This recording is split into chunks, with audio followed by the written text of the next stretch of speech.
Halmashauri ya Ukerewe mkoani Mwanza kwa kushirikiana na wadau wa mazingira imeanza kuchukua hatua za kukabiliana na utupaji ovyo wa taka ngumu katika ziwa Victoria ambao umekuwa ukiathiri viumbe hai waliko katika ziwa hilo.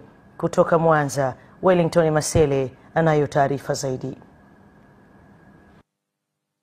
Akizungumza kuhusu hatua hizo, kiwango cha uzalishaji taka katika halmashauri hiyo ambazo baadhi yake zinatupwa katika ziwa Victoria, afisa mazingira halmashauri ya Ukerewe Bwana Elias Maziku amesema kwa maana ya mji wa Nasio tu tunazalisha kilo 732 na uzoaji wetu wa taka tunazoa kilo 400 mpaka 500, na hii ni kwa sababu ya changamoto ya vyombo vya kuweza kusafisha zile taka. Kama kuna wadau wa aina yoyote ile, iwe ni mashirika ya umma, lazima tuwe na miundombinu ambayo itawezesha kuhakikisha kabisa kwamba hizi taka badala ya kuwa zinatupa kwenye ziwa, hasa kwa wale wanaoishi kando kando ya ziwa, lazima tuwe na maeneo maalumu ya kutupa zile taka. Kwa upande wao, wadau wa mazingira kutoka shirika lisiokuwa la kiserikali la Sauti ya Wanawake Ukerewe wakieleza ushiriki wao wa kuisaidia serikali kukabiliana na athari za uchafuzi wa mazingira, wamesema sisi tukaona basi ili sauti za kina mama hawa zisikike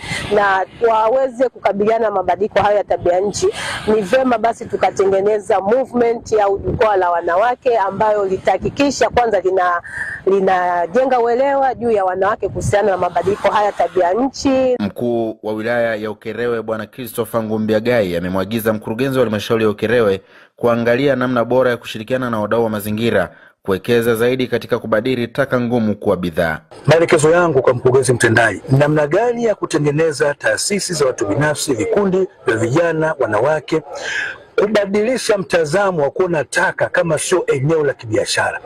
Taka katika ulimwengu wa sasa wa sayansi na teknolojia unaweza ukazalisha chochote. Unaweza kuzalisha chakula kwa ajili ya mifugo, unaweza kuzalisha bidhaa mbalimbali za matumizi na kadhalika. Kwa hiyo swala la taka lazima tulipe kipaumbele cha pekee yake.